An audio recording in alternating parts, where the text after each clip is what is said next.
कृष्ण। गीता अमृतम में आप सभी का स्वागत है। तो हम आ गए हैं भगवत गीता अध्याय 13 श्लोक क्रमांक 26।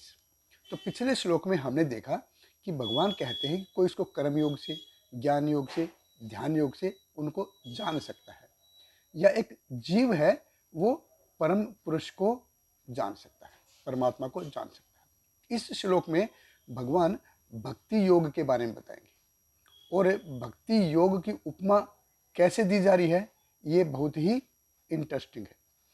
तो भगवत गीता अध्याय 13 श्लोक क्रमांक 26। भगवान कृष्ण कहते हैं, अन्य तु एवं अजानन्त श्रुत्वा अन्येभ्य उपासते ते अपि च अतीरन्ति एव मृत्युम श्रुति परायणः।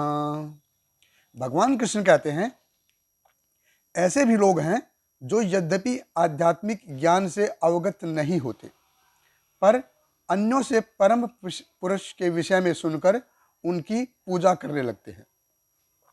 ये लोग भी प्रामाणिक पुरुषों से श्रवण करने की मनोवृत्ति होने के कारण जन्म तथा मृत्यु के पथ को पार कर जाते हैं।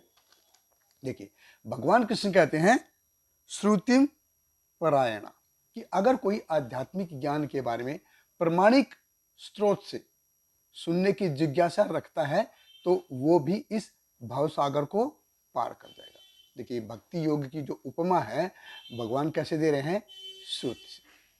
श्रुत्वा अन्येभ्य उपासते, कि इसी ओर से सुन के, तो जो भी कोई जो कुछ है वो प्रामाणिक गुरु परंपरा से सुनता है, प्रामाणिक गुरु परंपरा में विश्वास रखता है।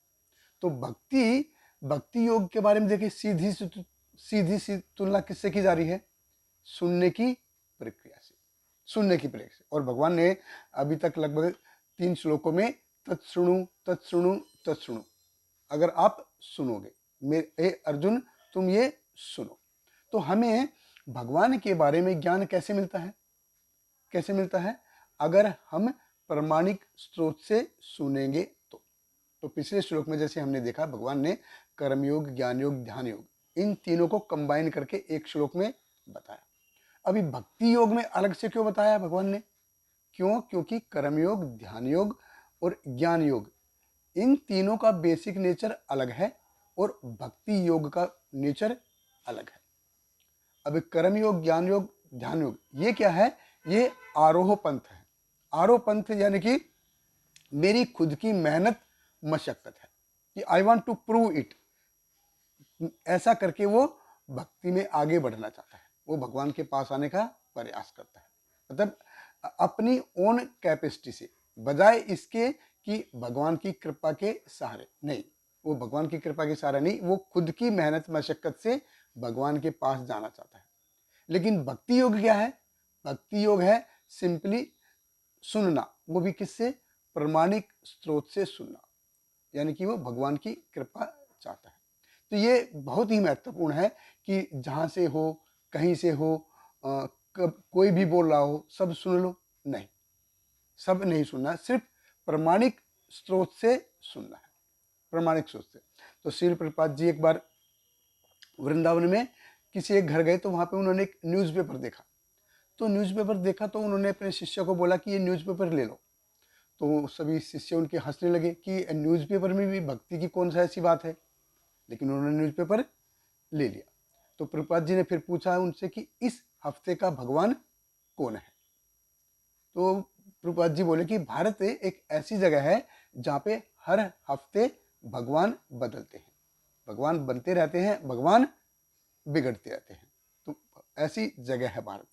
तो सारी ये है कि हमको ये समझना चाहिए, हमको समझना चाहिए कि हर कोई भगवान नहीं है, हर कोई।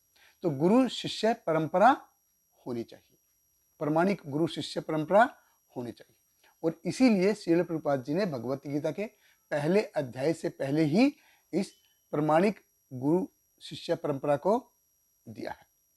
इसके बारे में भगवान ने, श्रील प्रभुपाद जी ने बताया है। और भगवान ने भी चौथे अध्याय में जैसे बताया है, एवं परंपरा प्राप्तम इमं राजर्षि विदो सकालीन हिमेता योगो नष्ट परंतप, ये जो ज्ञान है मैंने प्रामाणिक से सोच से दिया है, प्रमाणिक तरीके से दिया था और ये बाद में नष्ट हो गया, इसलिए मैं भी ये तुमको दे रहा हूँ।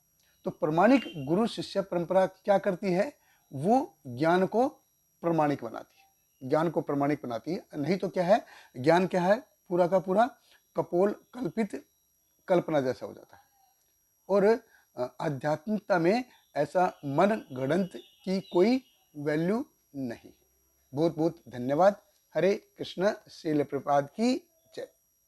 Hare Krishna, Hare Krishna, Krishna Krishna, Hare Hare, Hare Rama, Hare Rama, Rama Rama, Hare Hare.